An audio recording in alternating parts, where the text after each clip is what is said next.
Ketika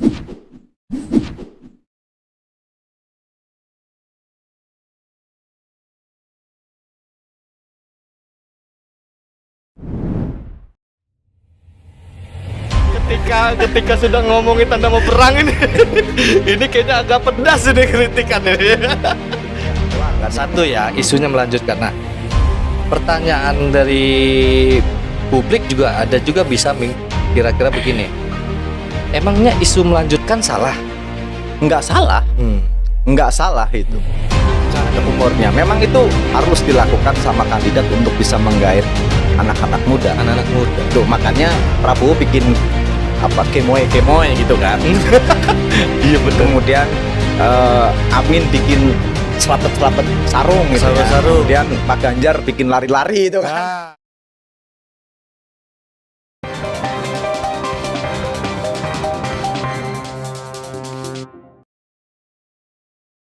Oke, welcome back to my channel. All thing will be discussed in the studio. Sahabat Tea Project dimanapun Anda berada, alhamdulillah kita hari ini kedatangan tamu spesial. Apa sih yang sebenarnya akan kita bahas pada segmen ini? Pada segmen ini kita akan membahas tentang bagaimana euforia pemilu 2024 mendatang ya, karena memang sudah sejak 2023 juga sudah aura-auranya sudah memanas ya. Nah, untuk itu kita alhamdulillah kedatangan tamu dari rekan-rekan teman-teman media dari Pokja Banten, dan ini yang hadir dari wakil ketua ya. Siap. Wakil ketua. Sehat Om? Sehat. Om Supri. Widih. Sehat. Seger ya. Fresh. Harus sehat. Iya benar-benar. Ini agak susah loh teman-teman, kita ngundangnya beliau nih sibuk. Tapi alhamdulillah Om Supri menyempatkan waktunya buat Tea Project loh. Wih, luar biasa loh ini. Bangga kita, bangga sih. Tapi ini memang ya, sebelum kita masuk ke wilayah ngomongin urusan politik ya kan, mungkin Om Supri menyapa dulu teman-teman Tea Project, para subscriber di sana. Silakan. Halo, jangan lupa subscribe. Singkat, padat, jelas. Yang penting kan itu, bro. Iya, Itu. benar.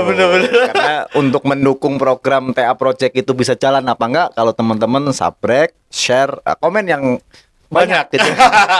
Ikutin terus. Ikutin terus. Ada satu yang lupa. Apa? Jangan lupa nyalakan loncengnya. Oh, Iya. Biar ketahuan bro, ya kan? Lonceng itu kalau di pewayangan itu tanda mau perang, Om. Tanda Waduh, ini ketika sudah ngomongin tanda mau perang ini ini kayaknya agak pedas ini kritikan ini. Enggak lah. Enggak. Kita kan ngomong yang sesuai fakta saja. Fakta ya, iya benar. Kan pekerjaan saya itu kan memang urusannya sama pemberitaan, sama fakta. Jadi ya kita nulis yang sesuai fakta aja. Sesuai fakta ya, memang beberapa kali juga nulis soal tentang politik ya kan. Wih, luar biasa nih. Kita bahas urusan politik nih teman-teman nih. Nah, ngomongin politik. Waduh, ini udah masuk sedikit nih. Kalau menurut Bang Supri nih, seperti apa sih euforia politik di 2024 gitu tuh? Apakah euforianya sama dengan 2019 yang lalu kah, atau seperti apa ini Om Supri nih? Iya, kalau kita ngomong soal euforia politik khususnya menjelang Pilpres 2024 ini itu ya. Kalau ngomongin euforia ya, kalau ngomongin euforia dan kita bandingkan dengan pemilu-pemilu sebelumnya, rada sepi ini, Mas. Rada sepi. Kenapa sepi. bisa begitu? Saya nggak tahu itu ya. Beda dengan pemilu 2019 itu kan. Sebelum ada nama calon itu sudah ramai itu. Sudah banyak gerakan dari relawan masyarakat itu kan.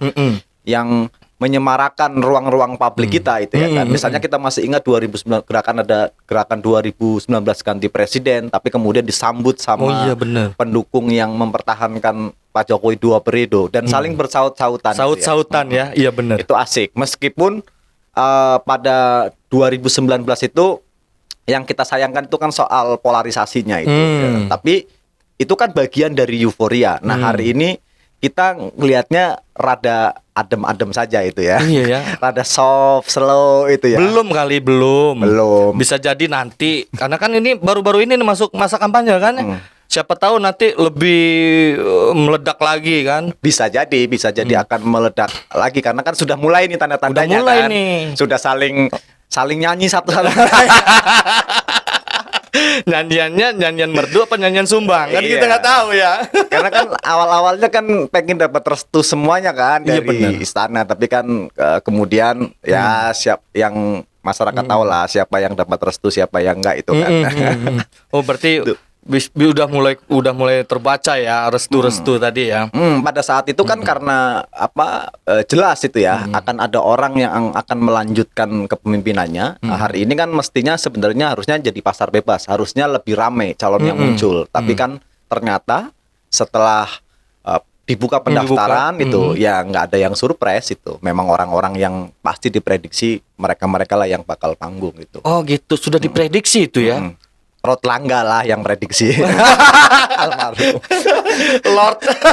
Oh iya ya. Oh iya Iya. benar. Rame itu benar-benar Lord Rangga almarhum ya. Iya. Dia sampai menyebutkan 3 nama itu Tiga ya. nama dan dia adalah orang yang sangat tepat dalam memprediksi siapa. Itu seliweran itu di TikTok itu. Iya betul. Seliweran betul. di TikTok itu. Nah, ngomongin soal Lord Rangga tadi bisa memprediksi seperti itu. Nah, menurut Om Supri nih, menurut Bang Supri nih, terkait dengan formasi-formasi para capres ini gimana nih? Iya. Formasinya memang sudah terbaca kah atau memang masih ngambang kah atau seperti apa nih? Iya sebenarnya ada kejutan-kejutan kecil tapi sebenarnya publik sudah tahu itu kalau capresnya itu ya bakal orang itu yang muncul kan karena sedari awal kan sudah ramai bahwa orang-orang inilah yang bakal maju. Misalnya dulu sebelum ditetapkan 3 calon itu kan nama Pak Ganjar, nama Prabowo Subianto itu kan sering muncul. Kemudian nama Anies yang menjadi antitesis dari rezim yang ada sekarang ini itu kan. Iya, Dulu kan awalnya kan begitu tuh. Bahwa misalnya Pak Prabowo dan Pak Ganjar itu di-endorse sebagai orang yang kemungkinan akan melanjutkan rezim, kemudian Anies menjadi antitesis dari rezim ini. Kendati setelah terjadi koalisi sebenarnya masing-masing juga punya kelebihan dan kekurangan masing-masing gitu ya. Misalnya nih Mas, pasangan Prabowo, misalnya di nomor 1 dulu ya, pasangan Anies Muhaimin itu kan. Nah, Anies secara personalnya dia memang orang yang dianggap sebagai antitesisnya Jokowi dulu ya. Orang-orang yang awal-awal mengusung Anies kan bilang begitu itu. Tapi ternyata itu ya kejutannya adalah dia menggandeng gitu ya. Orang yang secara partainya itu ada di koalisi pemerintahan. Bahkan Anies didorong oleh partai yang ada di koalisi pemerintahan ini. Ini kan juga pada satu sisi saya ngelihatnya ya ngomong perubahan juga akhirnya nggak perubahan secara keseluruhan. Karena, iya kan?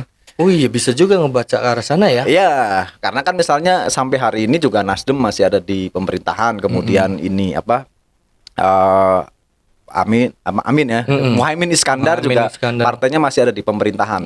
Tapi ya sudahlah itu kan realitas politik itu. Kemudian pasangan nomor 2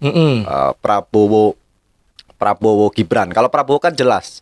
Walaupun 2019 dan 2014 adalah rival utamanya Pak Jokowi itu Iya, ya. bener. Tapi di 2019 dia masuk ke dalam rezim itu. Sehingga hari ini juga isunya adalah melanjutkan kepemimpinan Pak Jokowi itu. Itu di mata publik ya. Di mata publik kan begitu. Itu kemudian dipasangkan dengan sedikit kontroversi, bukan sedikit lagi tapi kontroversi itu ya. Karena ada putusan MK yang sehari jelang pendaftaran dan sebagainya. Kemudian Gibran masih punya hubungan darah dengan Pak Jokowi. Itu juga menjadi sesuatu yang kontroversial di kalangan masyarakat. Masyarakat menilai bahwa wah ini ada main nih itu kan keluarga dan sebagainya itu. Kemudian Pak Ganjar ini pada satu sisi hari ini sebelum hari ini itu kan awal-awal itu kan dia juga orang yang selalu di-endorse oleh Pak Jokowi. Bahkan dia juga pernah mengaku bahwa dia adalah orang yang dimentori langsung sama Pak Jokowi gitu ya. Kemudian berpasangan dengan Mahfud MD itu. Nah, hari ini kontra gitu kan. Kesannya kontra itu ya. Kontra, tapi kan sekontra-kontra apapun itu Pak Ganjar ini adalah orang yang diusung oleh partai yang ada di dalam rejim itu sendiri itu. Ini kan yang membuat formasinya sebenarnya ya sama aja partai-partai yang masih dalam berkuasa itu kan begitu. Saya ngelihatnya gitu. Oke, gua rangkum nih ya. Jadi menurut Om Supri nih, 1 2 3 merupakan isunya isu melanjutkan. Kira-kira begitu ya? Ya satu doang kan. Satu ya, isunya melanjutkan. Nah, pertanyaan dari publik juga ada juga bisa kira-kira begini. Emangnya isu melanjutkan salah? Nggak salah. Nggak salah itu. Nggak salah itu kan. Mau isu melanjutkan, mau itu isu perubahan, itu kan isu yang diambil oleh para kandidat itu. Karena melihat positioning mereka kan begitu. Kalau hari ini kan Prabowo ada di dalam kekuasaan. Masa dia mau ngomong perubahan gitu kan? Kalau dia mau ngomong perubahan kan dia hantam sendiri bagian badannya sendiri, blunder kan gitu. Maka dia pasti sangat logis ngomong keberlanjutan. Beda dengan misalnya Anies itu. Anies kan memang bukan bagian dari rejim itu kan. Pernah, tapi kan kemudian dia keluar, pernah itu. Kemudian keluar walaupun dia masih didukung beberapa partai yang ada di rejim, tapi orang lihatnya personalitinya Anies itu. Maka dia relevan ngomong perubahan itu. Meskipun dalam keberlanjutan itu pasti akan ada perubahan itu kan. Nah, itu kan bahasa-bahasa politis saja itu. Iya sih ya. Ya pandai-pandai capres lah membuat gimmick. Iya itu. Kecuali Anies diusung oleh partai-partai yang sebelumnya adalah partai oposan.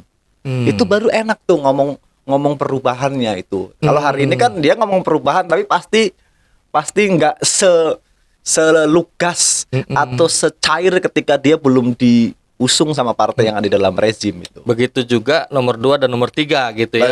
Nomor 2 mau ngomong perubahan juga agak-agak repot Mas itu kan. Jadi seperti terkesan tersandra ya. Tersandra itu ya. Karena tadi mereka juga punya irisan-irisan sebelumnya yang juga tidak bisa mereka tanggalkan begitu saja karena masyarakat sudah menilai kan gitu. Pasti kan yang namanya politik tuh akan dikaitkan dengan fakta-fakta politik sebelumnya kan gitu Mas. Sehingga jejak digital mereka juga pasti nanti akan dimunculkan lagi oleh lawan-lawan politiknya. Wah, dulu lo ngomong begini, sekarang ngomong begini. Meskipun mereka juga akan punya dalil-dalil yang baru lah biasa itu. Nah, ngomongin soal tadi kalau pemilu ini di tahun 2024 bacaan dari Bang Supri ini sepi, ya kan? Ya. Artinya berdampak kepada soal pemilih pemula dong atau anak muda nih, ya kan? Ya. Nah, menurut Bang Supri gimana nih untuk pemilih pemuda ini, pemula nih kira-kira? Ya, kalau saya ngelihatnya nggak cuma pemilih pemula itu ya, ya pemilih secara keseluruhan itu. Oke. Apalagi pemilih pemula itu kan. Kalau pemilih yang mungkin pernah punya riwayat pemilih dari sebelumnya kan dia pasti sudah punya historis lah itu, punya historis dengan partai politik atau personalnya masing-masing. Kalau pemilih pemula ini kan enggak, dia orang yang bebas, dia orang yang sebelumnya tidak punya hubungan historis dengan pemilu-pemilu sebelumnya, sehingga kecenderungannya pasti akan menunggu Mas, akan menunggu mana yang kira-kira sesuai dengan mereka, sesuai dengan selera mereka. Pendekatannya macam-macam, ada yang kalau pemilih pemula karena dia kalangan masyarakat melek gitu ya, melek informasi, biasanya dia akan melihat mana yang menurut mereka itu asik. Entah itu bahan kampanyenya, cara kampanyenya itu, atau tim suksesnya ketika mensosialisasikan profil maupun programnya kandidat, itu pasti akan menjadi pertimbangan bagi pemilih pemula itu ya itu. Nah, semakin ramai itu hiruk pikuknya, maka itu akan semakin membuat orang jadi aware, melek gitu. Tapi semakin sepi, ya enggak itu loh, enggak akan itu loh. Saya ngelihatnya gitu.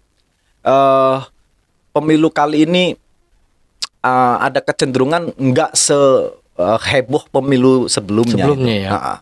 Bagaimana warung-warung kopi itu Mas. Saya karena jurnalis di lapangan itu ya. Kalau pemilu 2019 itu, kalau kita nongkrong dimanapun di warung kopi, bahasanya adalah politik gitu. Politik kan? Ya. Iya. Jadi secara nggak langsung jadi melek politik ya. Melek politik itu akhirnya yang awalnya nggak niat milih, pada milih gitu kan gitu. Tapi hari ini PR-nya itu loh. Iya, tapi memang obrolan di warung-warung tadi tuh saya rasakan itu memang 2019 ya. Jadi memang secara nggak langsung mereka itu langsung mengerti yang tadinya nggak paham gitu tuh. Tapi sedikit juga banyak juga soal anak muda tadi, pemilih pemula atau anak muda. Ini banyak juga yang militan loh. Banyak. Militan soal pendukungnya gitu loh, pendukung dia mau nomor 1, nomor 2, nomor 3. Nah, bisa jadi juga pemilih pemula atau anak muda ini lebih dominan gitu tuh. Saya ngelihatnya begini, Mas. Kalau dia punya ketersinggungan langsung, kepentingan langsung, iya itu. Tapi seberapa banyak persentasenya anak-anak muda yang langsung ya punya apa keterikatan dengan peserta pemilu kan gitu. Itu kan harus berbasis data ya itu. Walaupun memang kalau berdasarkan data DPT kan ada 52% itu pemilih muda. Itu kalangan milenial maupun Gen Z itu. Makanya hari ini semua calon itu menyuarakan soal keberpihakannya kepada kaum muda itu kan. Nah, tapi kan nanti keberpihakan seperti apa kan dibuktikan dalam proses nih sekarang menuju hari H itu. Siapa yang mampu menggait anak-anak muda dengan metodenya masing-masing itu, ya dia akan dapat suara yang 52% tuh. Kalau enggak ya wassalam, apalagi itu kan. Anak muda ini kan Gen Z, saya tuh beberapa kali diskusi soal Gen Z. Gen Z itu gini, Mas. Mereka itu kan orang yang hidup di alam media sosial. Yes. Mereka itu kan orang yang hidup dengan hiruk pikuk informasi itu ya. Nah, karakter mereka itu bukan karakter yang stuck gitu. Beda nih, kalau milenial biasanya dia lebih clear itu. Nah, kalau anak Gen Z itu enggak, dia lebih pilih-pilih itu. Kemudian dia juga dalam pekerjaan saja dia nggak mau fokus loh, dia multitasking gitu. Nah, ini kan tantangan bagi para kandidat untuk bisa menggait mereka, karena mereka itu orang yang nggak seneng kelihatan narsis itu ya, tapi mereka juga seneng mengamati itu. Makanya bedain aja, Mas, kalau milenial sama Gen Z. Kalau milenial nih kayak kita nih, kalau update status itu di postingan, postingan yang nggak hilang. Tapi kalau Gen Z itu di story, Mas. Di story ya? Di story. Karena mereka itu senang ganti-ganti itu. Iya ya? Iya, senang ganti-ganti, senang suasana yang baru itu. Kalau kita itu enggak. Iya benar. Itu juga nanti akan berpengaruh secara psikologi ya itu. Iya benar. Nah, tinggal kandidatnya ini.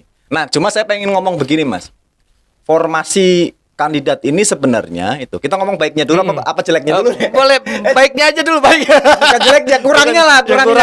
Semua pasti ada kekurangan dan kelebihan. Oke, sekarang kita ngomongin kelebihannya dulu deh. Oke, kelebihan. Enggak. Tadi kan ngomongin kekurangan ya. Kekurangan dulu deh, sambung. Kekurangan ya. Disambung. Enaknya dari baiknya. Ya, oke, bebas. Enaknya dari baiknya dong, gitu kan. Kan boleh. Bagaimanapun juga mereka orang yang terfilter untuk nanti kita titipin masa depan kita. Gitu. Iya. Bener. Nggak tahu masa depan yang mana itu kan. Masalahnya kita ini kan ngomongin demokrasi, tapi pada akhirnya juga kita nggak punya banyak pilihan kan. Dipaksa untuk milih gitu. Pilihan yang seadanya itu kan. Nggak dari awal itu kan harusnya kan thresholdnya 0 itu. Saya kan pendukung threshold 0 itu. Tapi kan Bang Supri kan orang lapangan, pasti kan bisa membaca juga hal-hal positifnya. Pujiannya apa nih? Ya, oke. Nah, kalau baiknya ya, saya ngelihat pasangan pertama itu ya, Anies Baswedan dan Muhaimin Iskandar itu ya, yang orang sering sebut Amin itu. Amin. Nah, ini kampanyenya enak kan, tinggal amin aja. Kok agak berat sih ngomongnya? Enggak berat. Nah, enggak berat. Ini kan ya. Iya. Yang sering saya dengar kan tim suksesnya kan cuma gitu tuh. Itu kan bagian dari gimmick simple gitu. Simple ya. Itu kan kalau ada orang dua tinggal amin itu kan. Itu kan tapi masih gimmick ya. Tapi pasangan ini kalau kita mau ngomong bagusnya ini pasangan yang kalau kita harus objektif, ini pasangan yang lahir dari rahim aktivis, Mas. Oke, betul. Ya kan. Anies bagaimanapun juga adalah aktivis. Dulu waktu mahasiswa di UGM dia aktivis. Dia pernah di HMI, kemudian dia pernah jadi presma. Muhaimin Iskandar pernah jadi ketua umum PMI itu kan. Artinya kan memang mereka punya background aktivis. Aktivis. Itu kan. Jadi saya bilang kelebihan mereka adalah mereka kombinasi pasangan dari Dua organ itu. dua organ yang lahir dari organisasi kemahasiswaan gitu ya. Itu pengalamannya ya mereka masing-masing punya pengalaman kan. Anies pernah jadi rektor, pernah jadi apa? Pernah jadi menteri, pernah jadi gubernur. Caimin juga sama, anggota dewan. Pernah menteri juga itu ya. Sekarang kalau nggak salah masih di MPR atau di mana itu. Saya nggak terlalu ini. Nah, ini kelebihan itu ya. Komposisinya itu. Kemudian mereka juga dianggap mewakili aktivis Islam moderat dan tradisionalis itu ya. Nah, tinggal kelebihan ini apakah mampu mereka menjadi modal mereka untuk tadi menggait para pemilihnya itu ya. Tapi kalau ngomong kekurangannya, ya ada juga itu loh. Pak Anies itu bagaimanapun juga pernah menjadi orang dekatnya Pak Jokowi itu. Pernah menjadi juru bicaranya Pak Jokowi, orang yang menghantarkan Pak Jokowi menjadi presiden di periode pertama itu ya. Itu kan? Gitu. Kemudian pernah jadi menterinya Pak Jokowi yang kena reshuffle gitu kan gitu ya. Dan kemudian 2017 dia jalan memenangkan Pilkada DKI itu ya. Yang lagi-lagi juga kontroversi. Itu ya, karena dianggap isu identitas melekat itu. Gitu. Kemudian Muhaimin Iskandar itu kan, ini juga bagian dari rejim itu loh Mas. Sampai hari ini kan juga dia masih menjadi partai penyokong rejim itu. Maka isu perubahannya gimana coba kan gitu. Kan itu juga jadi ya agak deadlocknya. Agak deadlocknya kan gitu. Tuh, jadi itu baiknya lah itu. Nah, kalau pasangan nomor dua itu, ya bagaimanapun juga itu Pak Prabowo adalah musuh utama Pak Jokowi di 2014 dan 2019. Saat itu itu bagaimana negara ini digoncang dengan dua kutub ini itu kan. Itu walaupun tapi seru itu. Ya, walaupun mereka kemudian katanya rekonsiliasi, katanya itu ya, benar atau tidak kan. Akhirnya Pak Prabowo masuk ke rejim. Dulu kan Prabowo itu juga mengkritik Pak Jokowi terus. Tapi belakangan kemudian selalu memuji Pak Jokowi. Bahkan dia bilang akan melanjutkan Pak Jokowi itu ya. Pak Prabowo punya track record yang bagus sebagai mantan. Tapi kan historis dia di yang terikat dengan Orde Baru dan sebagainya kan juga menjadi sasaran tembak berkali-kali ke yang disematkan ke dia itu. Walaupun isunya selalu muncul di setiap katanya setiap 5 tahunan gitu ya. Ya karena tadi isunya musiman. Karena tadi orang-orang yang dulu mendorong penyelesaian HAM juga ketika berkuasa ternyata nggak diselesaikan juga itu loh kan. Itu. Ini kan juga pada satu sisi itu. Nah, Prabowo dan Gibran kalau saya nih pernah ngomong nih Mas, saya bilang ini berharap menjadi kombinasi kebijaksanaan orang yang punya pengalaman dengan anak muda yang akan menawarkan masa depan. Anak muda. Kan gitu ya. Menawarkan masa depan. Harapannya kan begitu itu.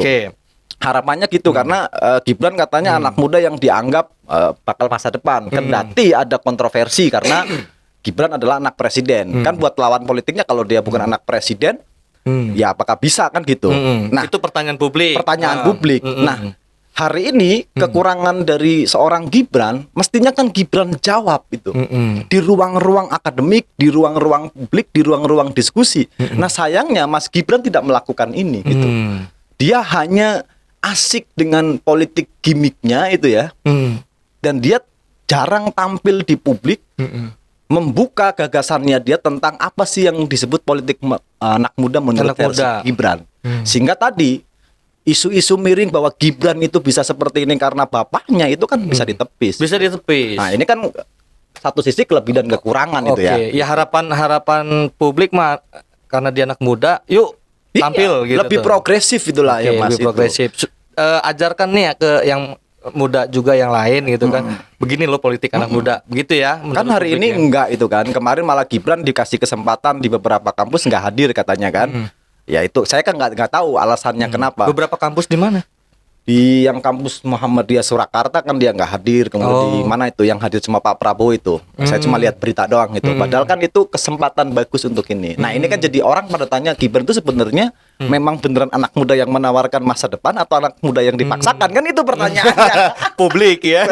Pertanyaan publik kalau ngomong itu ya. Iya. Itu kemudian pasangan Ganjar Mahfud. Itu. Ganjar Mahfud ini juga sama perpaduan itu ya, perpaduan Ganjar mantan aktivis di gerakan mahasiswa nasionalis PMNI itu ya, kemudian Pak Mahfud juga orang yang lahir dari aktivis HMI. Mereka itu perpaduan antara kaum nasionalis dan religius itu ya, itu positifnya. Nah deadlocknya itu ya ada juga itu loh. Nah Pak Ganjar ini kan selama ini orang yang menjadi representatif dari wajahnya Pak Jokowi selama ini sebelum dia dideklarasikan jadi capres kan begitu. Pak Mahfud juga bagian dari rejim Jokowi itu. Iya, tapi hari ini ketika bahasa tubuhnya Pak Jokowi dan psikologinya Pak Jokowi tanda kutip dianggap kelompoknya Pak Ganjar, langsung dia ngomong lebih condong ke sebelah ini Ganjar juga tanda kutip jadi menemukan deadlocknya dia untuk berkampanye. Selama ini kan dia ngomong baik, tapi belakangan kan malah nyerang terus. Ini kan juga jadi terbatas ya kalimatnya ya. Iya terbatas itu. Ketika dia mau ngomong gerakan perubahan Mas misalnya, kayak kemarin dia nilai penegakan hukum nilainya 5. Ini kan si malakama karena apa? Panglima hukumnya menjadi wapresnya dia itu. Cawapresnya dia. Itu makanya Pak Ganjar ini harus pandai-pandai betul dalam mengemas isu karena dia pengen ngomong perubahan karena sekarang kontra dengan kekuasaan yang ada, tapi faktanya hari ini adalah mereka adalah partai yang sedang duduk di kekuasaan itu. Waduh. Gitu. Jadi memang repot kan? Jadi memang plus minus ya teman-teman sahabat ya project ya. Teman-teman bisa menganggap ini sebuah edukasi politik lah kira-kira. Kita tidak tendensius terhadap siapapun itu, partai manapun, nama siapapun gitu. Tapi ini adalah bacaan dan sesuai data yang ada di lapangan gitu. Itu ya. Karena memang gini Bang Supri. Saya minum dulu Mas. Siap. minum dulu. Ada yang mau nanya nggak? Ki, nanya Ki, Ham. Jangan nanya gitu seolah kesannya saya jadi narasumber ini kalau nanya. Kita ngobrol kayak di warung-warung kopi itu kan. Gitu. Iya, jadi kemasan gimmick itu yang sangat penting, Bang Supri. Kalau bacaan gua pribadi nih ya, sekarang itu banyak lebih kepada mengemasnya dengan fun. Politik itu harus dengan fun, senang-senang, dan memang kan pesta demokrasi ya, kita harus senang-senang gitu tuh. Kalaupun memang ada teriakan-teriakan, ya itu bagian dari demokrasi kan gitu. Tapi yang sekarang nih 2024 nih, jelang 2024 nih, sepanjang perjalanan ini yang gue baca itu lebih kepada anak muda nih ya, khususnya anak muda. Beberapa juga teman-teman yang saya survei, mereka lebih memilih situasinya yang fun, yang menyenangkan, capres yang menyenangkan. Ketika udah masuk ke wilayah gagasan, ide segala macam, itu memang hal yang penting, ya, secara nasionalnya gitu tuh. Tapi kebanyakan ada juga anak muda yang menilai ruwet gua sama urusan gagasan, ide, politik segala macam gitu. Sepanjang orang itu fun, menyenangkan, gue pilih dia. Ada itu. Ya. Gitu. Memang. Nah, bagaimana menurut Bang Supri itu? Memang benar itu bahwa anak-anak muda itu lebih senang politik fun itu kan. Karena kan ini ada historis bahwa 2019 itu politik kita nggak fun kan itu. Politik kita itu angker gitu kan. Kalau 2019 kan. Orang caci maki sana sini itu kan. Ngeri. Iya, makanya kemudian sekarang pengen fun. Saya nggak ada soal. Memang itu metode itu. Metode, makanya ada gimmick politik. Gimmick politik itu salah nggak? Enggak, Mas itu. Gimmick politik itu justru yang menyenangkan. Hidup itu kan harus ada humor-humornya itu kan. Iya, yang menyenangkan. Ada humornya. Memang itu harus dilakukan sama kandidat untuk bisa menggait anak-anak muda. Anak-anak muda. Tuh, makanya Prabowo bikin kemoy gitu kan.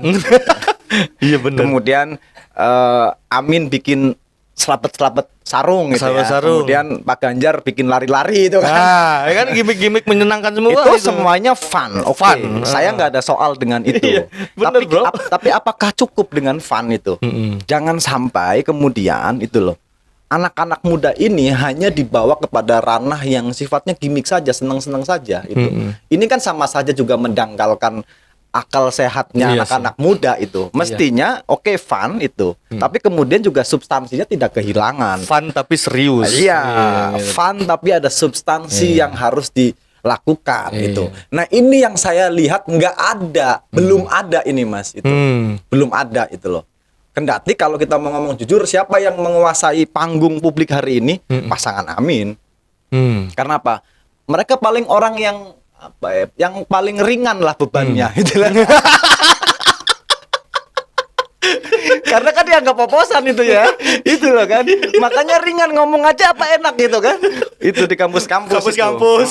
Dengan ya tadi karena background mereka aktivis itu. Nah, sementara kan yang dua lainnya ini adalah ini ya, kecelok-keceloknya tadi itu ya. Tapi harusnya itu ditinggalkan lah. Harusnya mulai oke, kita politik fun, kita sudah senang, tidak ada lagi istilah cebong, kampret, kadrun sudah nggak ada. Iya. Itu seneng kita. Iya. Tuh. Fun, ada Fun. yang kemoy, ada gaya-gaya sarung santrinya Amin, ada lari-larinya Pak Ganjar, itu senang. Tapi kan setelah itu mestinya mereka juga mengajak anak-anak muda itu mulai ngomong masa depan Republik Indonesia. Betul, itu. karena bawa nama negara. Iya, nggak cukup itu. Kalau kandidatnya memang tidak punya waktu untuk menyampaikan itu, kan mereka juga punya tim itu.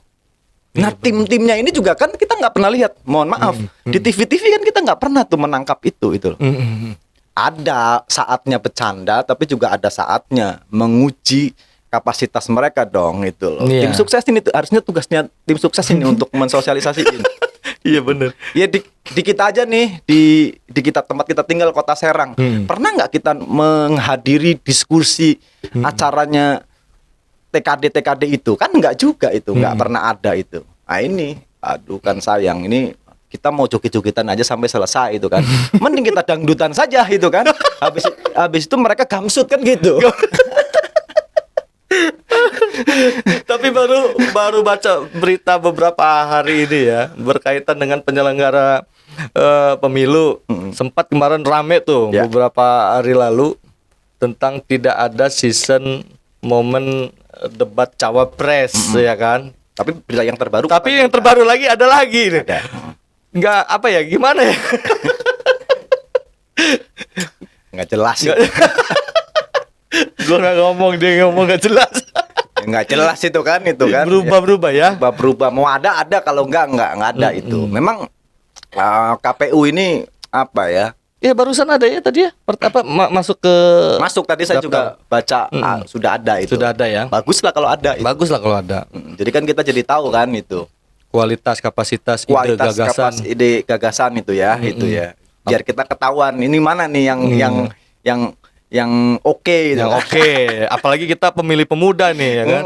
Pemuda yang militan apa gimana? Walaupun nanti itu ya mereka pasti akan menggalakkan itu pasukan mereka untuk apa ya, menganalisa setiap ucapan mereka ya di logis-logisin itu pasti nanti rame. Biasanya begitu ya, nanti di medsos kita pantau aja rame-rame lah. Gitu. Tapi asik itu. Iya. Euforianya memang agak kurang ya, Bang ya. Agak Euforia kurang, ya. Itu. Tadinya saya berharap begini, Mas. Setelah ada 3 nama kandidat itu ya, kemudian mereka bentuk tim pemenangan di tingkat pusat dan di tingkat daerah. Paling tidak untuk daerah-daerah ketika memang tidak bisa dicangkau semuanya, kan bisa didelegasikan ke masing-masing daerahnya, tim sukses daerahnya masing-masing untuk bikin semacam panggung mimbar-mimbar bebas itu ya, untuk menyampaikan apa sih yang menjadi cita-cita mereka bertiga itu. Oke, satunya melanjutkan, satunya perubahan, ya nggak apa-apa. Ditarung saja, tarung monggo itu. Nanti kan biar kita saja yang menentukan kita pengen lanjut atau pengen berubah kan begitu. Nah, kalau untuk nih masuk ke wilayah lokal dulu. Kalau untuk di suasana politik di Bantennya seperti apa nih? Untuk Banten ya, untuk kita nih. Kan masih sepi aja. Masih sepi aja. Masih sepi aja. Ya acara aja belum pernah ada kan? Ya memang belum masuk Belum tahapan. masuk, belum. Tapi kan biasanya ada acara kecil-kecil sebagai pemanasan. Biasanya itu kan, entah itu dari relawan, entah apa, bikin diskusi-diskusi kecil di kafe-kafe itu kan. Nah hari ini kan kita belum lihat itu loh. Ya kita nanti lihat sampai tahapan kampanye rapat terbuka itu masih sepi seperti sekarang atau enggak itu. Jangan-jangan Mas, jangan-jangan partai politik juga sedang apa? Mengamankan badannya masing-masing. Karena barengan sama pileg. Jangan sampai pileknya menang pilek. Jangan sampai pilpresnya menang pileknya keok. Jadi lebih tepatnya daerahnya nunggu pusat ya. Bisa jadi. Jadi masih gantung dan masih sepi. Masih sepi itu ya. Padahal kan kalau kita lihat tim pemenang daerahnya ini kan orang-orang yang digadang-gadang bakal menjadi A1 di Provinsi Banten kan itu. Waduh. Kan itu kalau di kubu Prabowo Gibran kan ada Bu Airin itu kan yang namanya sudah senter diberitakan bakal jadi gubernur. Kemudian di Ganjar Mahfud Rano Karno. Tadinya Anies Muhaimin tak pikir Pak Wahidin Halim, ternyata kan bukan Pak Gembong dari PKS gitu. Nah ini kan juga kok bukan Nasdem. Kalau kata Pak WH syukur jadi nggak keluar duit. Kapan ngomong gitu? Kemarin pas teman-teman lagi wawancara waktu acara rapat koordinasi partai di daerah itu kan. Kan ditanya apa tanggapannya kok nggak jadi ketua pemenangan itu kan. Ya baguslah katanya. Saya jadi nggak keluar uang. Guyonan beliau. Guyonan. Tapi kan guyonannya orang politik kan kadang-kadang juga bener Mas. Iya kan, guyonannya orang politik itu kan penuh simbol, penuh makna itu, nggak sekedar guyonan. Kalau kita yang guyonan, iya memang guyonan itu. Agak sulit membacanya ya. Agak sulit membaca. Entah ini benar, entah itu enggak gitu kan. Tapi seru sih. Ya seru. Seru sih, walaupun sepi juga menurut saya sih seru ya. Tapi kira-kira Mas Trio mau kemana ini? Nunggu arahan. Ya, nunggu arahan itu. Makanya jadi jurnalis Mas. Gitu. Iya, kalau kita mah seneng mantau-mantau urusan media sosial. Ya. Jadi seru aja gitu tuh. Baik itu ya euforia tadi itu euforia. Karena memang yang pemilih pemudanya seperti apa, medsos kita pantau ya kan. Ya. Ada yang memainkan isu ini, isu itu. Udah seru-seru aja saya ngelihatnya. Makanya jangan-jangan itu yang dipantau itu komentarnya. mau itu Twitter mau apa saya lihat. Wow, ya kan. Gila ya memang. Ya kita sih pada satu sisi seneng lah Pilpres hari ini itu tidak banyak mendengungkan identitas itu ya, isu politik identitas itu. Meskipun kalau kemarin rilisnya indeks kerawanan dari Bawaslu itu kan isu politik identitas masih menjadi salah satu isu utama itu. Tapi kan kita bersyukur sampai hari ini nggak seriuh gitu ya pemilu sebelumnya. Sekarang itu memang satu ya mereka pada main gimmick-gimmick gitu ya. Kemudian satunya mencoba-coba serang-serang lah biasa. Ya itu biasalah dalam politik. Kalau nggak nyerang itu ya defend. Kayak main bola aja itu kan. Ada yang pernah ngomong sama saya begini, pertahanan terbaik ya itu menyerang. Itu Sir Alex Ferguson itu. Sir Alex Ferguson itu ya. Itu bagus juga itu. Dipakai untuk pemilu. Tapi pengennya pemilu ini 1 putaran atau 2 putaran? Pengennya gua pribadi nih. Iya. Ya. Itu 1 putaran aja lah. 1 putaran. Lo maunya berapa putaran? 1. Berapa? 1, 2. 2 ya biar panjang gitu loh. 1 aja. Apa pertimbangannya? Apa pertimbangan 1 putaran? Biar cepet. Ininya. Kayaknya kalau yang teriak-teriak 1 putaran itu ketahuan kecenderungannya kemana.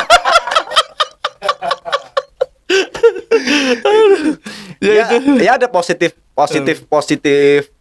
Lagi-lagi saya kan harus ngomong positif negatifnya. Kalau 1 putaran kan jadi hemat Anggaran negara itu ya. Yes. Jadi duitnya bisa dipakai untuk yang lain. Untuk yang lain itu ya. Walaupun ya nggak juga begitu. Loh Mas, kemarin itu rilis Bawaslu provinsi Mas, ada berapa ya? 23 miliar duit dibuang untuk melakukan pelanggaran. Oh, Itu partai-partai belum dibolehin masang-masang APK pada masang-masang. Setelah dicabut semua dihitung sama orang Bawaslu 23 miliar, Bos. Duit itu dibuang itu untuk ngelanggar coba. Itu. Terus tapi kalau kita lihat perkembangannya ya berdasarkan data yang dirilis sama lembaga-lembaga survei kan kayaknya berat untuk satu putaran. Kayaknya berat gitu ya itu. Kalau saya kan lihatnya pakai data saja ya. Nah, data dari mana? Nah, karena saya nggak bikin survei kan lihatnya dari data lembaga survei itu kan. Kan belum ada yang nyampe 50%. Jadi potensinya 2 putaran itu. Potensinya dua putaran. Itu bacaan Bang Supri ya. Bacaan saya itu berdasarkan data yang dirilis sama lembaga survei itu. Gitu. Ya Bisa jadi sih. ada yang seneng 2 putaran pasti kan. Karena apa? Makin panjang. Jadi pekerjaannya makin panjang. Jobnya nambah. Tapi kalau yang tarung langsung kan pengennya 1 putaran biar cepat selesai Gue gitu. suka itu. Gue suka itu biar nambah ya, biar manjang. Iya kan itu loh. Capek melelahkan itu ya. Tapi ada beberapa orang yang seneng kan. Minimal nih Mas, kayak pengusaha-pengusaha percetakan itu seneng kan.